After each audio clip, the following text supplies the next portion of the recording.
Hey there, travel enthusiasts!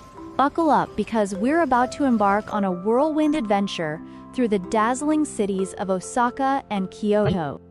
I'll leave a QR code somewhere in my video for my own free itinerary. Let's see if you can find it. We'll start our journey in Osaka, where the energy is as electric as the neon lights of Dotonbori. First up, we're hitting Osaka Castle. Now this isn't just any castle, it's a samurai's dream home, complete with moats, towers, and enough armor to start a small war. But seriously, the view from the top is a selfie lover's paradise, so get those cameras ready. Next, we're time traveling at the Osaka Museum of History. Imagine strolling through Osaka's past without the need for a time machine. It's like binge-watching a history documentaries, but better, because you can actually touch some of the stuff, just, gently. By now, you're probably craving something that'll blow you away, which is why we're heading to Ichiran Umeda for some of the best ramen on the planet. And here's a pro tip. Slurping isn't just allowed, it's encouraged. So go ahead and make some noise. This is ramen, not a first date. After lunch, we're off to the Umeda Sky Building, where you'll feel like you've ascended to the heavens. The view from the floating garden observatory is so breathtaking, so stunning, you'll forget any little mishaps you had along the way. Don't worry, no one noticed. Then it's time to shop till you drop, or eat till you pop, at Dotonbori. Whether you're after quirky souvenirs or street food that'll make your taste buds do a happy dance, Dotonbori's got it all. And don't forget to snap a pic with the famous Glico Running Man. Because if you didn't, were you really in Osaka? To wrap up the day, we're having dinner at Matsusakagyu Yakiniku M, where you get to grill your own top-quality Wagyu beef. Just remember, it's all about the sizzle and not burning your eyebrows off. Pro tip, if your beef isn't melting in your mouth, you're doing it wrong. Day 2 is all about letting your inner child run wild at Universal Studios Japan. Whether you're casting spells at the wizarding world of Harry Potter or racing through Super Nintendo World, this place is more fun than a barrel of Donkey Kongs. And yes, the butterbeer is non-alcoholic, so go ahead and have 2. As evening falls, we're heading up to Haruka's 300 for a sky-high view of Osaka. Watching the sunset from Japan's tallest building? Now that's what I call a Kodak moment. Just don't forget to pick your jaw up off the floor when you see the view. Dinner tonight is at Kushikatsu Daruma, where you'll learn the sacred art of deep-fried skewers. But be warned, double dipping is a serious offense here. One dip and done, that's the rule, folks. For day 3, we switch gears and head to Kyoto, where tradition meets tranquility. Our day begins at Fushimi Inari Taisha, where you'll be hiking through thousands of red torii gates. It's like nature's own version of a red carpet event, except this one leads you to some serious zen. And don't worry, the fox statues won't bite. They're just here to guard the place.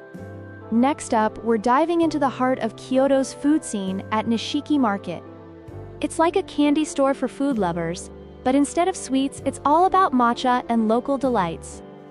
Whether you're into seafood, sweets, or something you can't quite identify, but hey, when in Japan, this market is a foodie's paradise. Then we're off to see the crown jewel of Kyoto, Kinkakuji, the Golden Pavilion. This temple is so stunning, it makes the Oscars gold statues look like second-place trophies. As you take in the golden reflection in the pond, you might wish you could take a piece of it home. While you can't, the memories will be something to treasure. Afterward, we'll find some peace at Ryoanji Temple, home to Japan's most famous rock garden. It's the kind of place where you can sit, reflect, and wonder how they keep the garden so neat. Spoiler alert.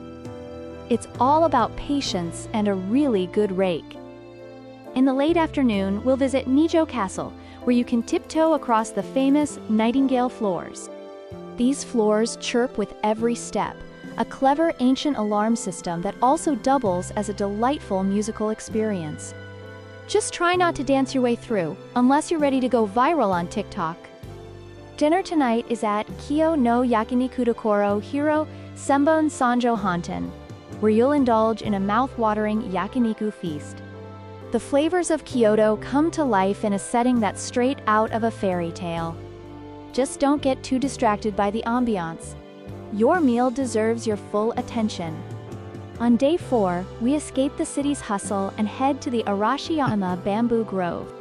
Imagine walking through towering bamboo stalks that sway gently in the breeze. It's so serene, you'll half expect to see a panda pop out and say hello.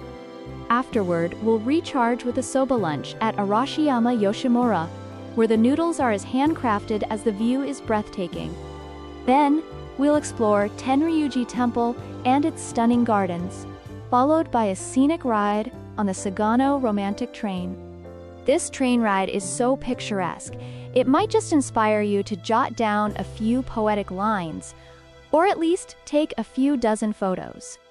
Dinner tonight is at Katsukura Kyoto Station Building, where you'll savor some of the best tonkatsu in town. On our final day, we will go back to Osaka and dive deep into the Osaka Kyoto Aquarium. This place is home to some of the ocean's most fascinating creatures, from playful penguins to majestic whale sharks. If you've ever wanted to feel like you're in a giant fish tank, this is your chance. Just don't try to feed the fish. They're on a strict diet. Next, we're heading to Kuromon Ichiba Market for lunch, where you can feast on everything from fresh sushi to juicy grilled seafood. This market is known as Osaka's Kitchen, and trust me, after tasting the offerings here, you'll understand why. It's like a buffet, but better, because everything is made fresh just for you. In the afternoon, we'll explore the nostalgic charm of Shinsekai and the iconic Tsutenkaku Tower. This area has a retro vibe that'll make you feel like you've stepped back in time, with just enough quirkiness to keep things interesting. Then, we'll head to the bustling Shinsaibashi Shopping Arcade, where you can shop till you drop. Whether you're looking for high-end fashion or quirky local finds, this place has got you covered. It's the perfect spot to pick up some last-minute souvenirs or treat yourself to something nice. To wrap up our adventure, we're having dinner at Chibo Okonomiyaki Dotonbori, where you'll get to try Osaka's famous savory pancakes. Think of them as a deliciously messy, create-your-own masterpiece, complete with all your favorite toppings. It's the perfect way to say sayonara to Osaka, with a full belly and a smile on your face.